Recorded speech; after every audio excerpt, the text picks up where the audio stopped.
आज हम एक ऐसे केस की बात करने वाले हैं, एक ऐसा मामला झारखंड के हजारीबाग से जिसने सच में पूरे देश को हिलाकर रख दिया। और ये कहानी सिर्फ एक क्राइम की नहीं है, ये कहानी है अफवाह की, गुस्से की और एक ऐसे खौफनाक अंधविश्वास की जिसके बारे में सुनकर रूह कांप जाए। एक 13 साल की बच्ची, उसकी हत्या हो जाती है। लेकिन सवाल ये है कि असली कातिल था कौन?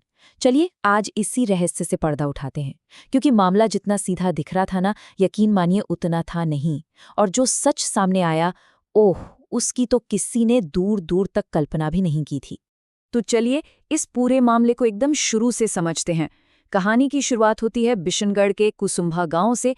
एक त्योहार की रात थी और वही रात दहशत की रात बन गई। तारीख थी 24 मार्च 2024। रामनवमी का त्योहार था। गांव में मंगला जुलूस निकल रहा था। मतलब चारों तरफ शोर, भीड़, गहमा-गहमी। और ठीक इसी सब के बीच वो बच्ची कहीं खो गई। घरवालों को लगा भाई भीड़ है, यहीं कहीं होगी, आ जाएगी। पर वो वापस नहीं लौटी। और फिर अगली सुबह वो खबर आई जिसने सबको दहलाकर रख दिया। बच्ची की लाश मिली एक सुनसान जगह पर। उसके शरीर पर चोट के निशान थे। साफ दिख रहा था कि गला घोंटा गया है। ये एक बहुत ही बेरहमी से की गई हत्या थी।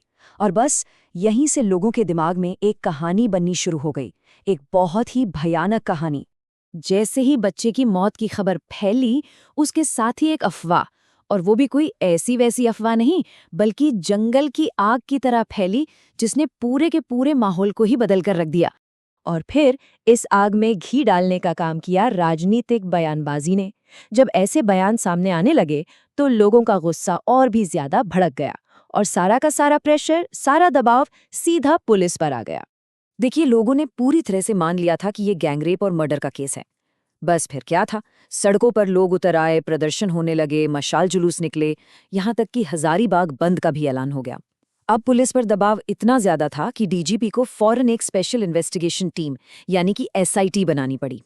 लेकिन असली कहानी तो अब शुरू होनी थी। जब एसआईटी ने अपनी जांच शुरू की तो केस ने एक ऐसा मोड़ लिया, एक ऐसा टर्न जिसकी किसी ने भी उम्मीद नहीं की थी। जो सच सब लोग मानकर चल रहे थे, सबूत तो कुछ और ही कह रहे थे। जरा इस टाइमलाइन पर नजर डालिए। 24 मार्च को बच्ची गायब होती है।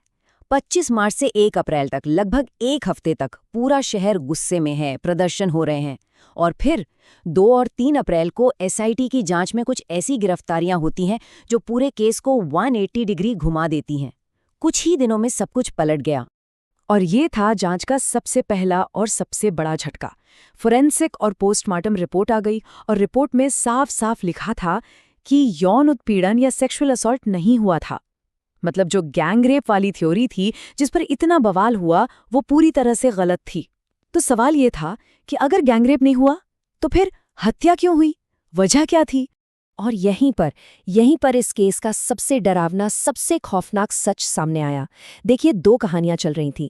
एक तरफ थी अफवाह जिस पर सब यकीन कर रहे थे, और दूसरी तरफ थी वो सच्चाई जो जांच में निकली।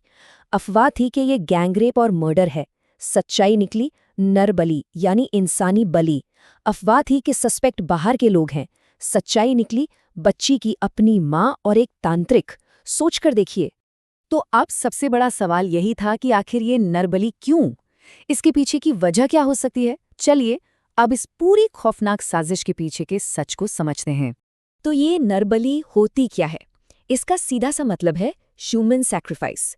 किसी देवता को खुश करने के लिए या अपनी कोई मन्नत पूरी करवाने के लिए किसी इंसान की बलि दे देना। ये एक ऐसी प्रथा है जो सिर्फ और सिर्फ गहरे अंधविश्वास की वजह से होती है, और आज के ज़माने में इस पर यकीन करना भी नामुमकिन सा लगता है। तो पुलिस के हिसाब से साजिश कुछ इस तरह थी।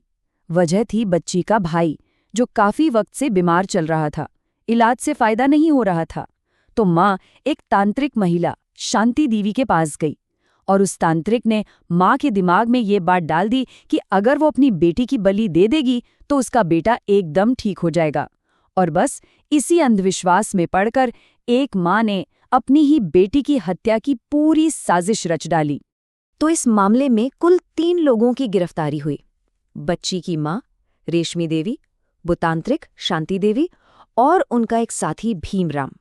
अब ये पूरी तरह से साफ था इस भयानक जुर्म के पीछे कोई बाहरी नहीं बल्कि अपने ही लोग थे।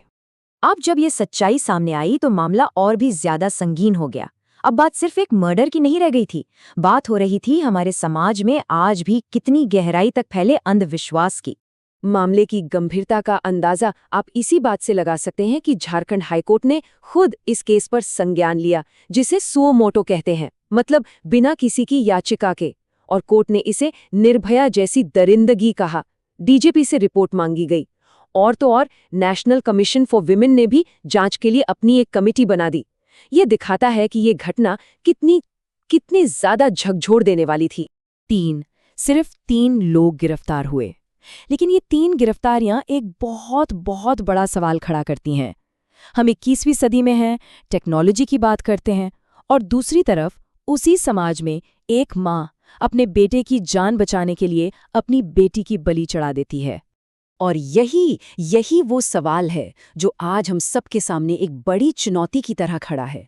हजारीबाग का ये केस सिर्फ एक क्राइम की फाइल नहीं है, ये हमारे समाज के लिए एक आईना है। ये हमें सोचने पर मजबूर करता है कि आखिर क्यों आज के दौर में भी अंधविश्वास इतना जानलेवा, इतना घातक क्यों है?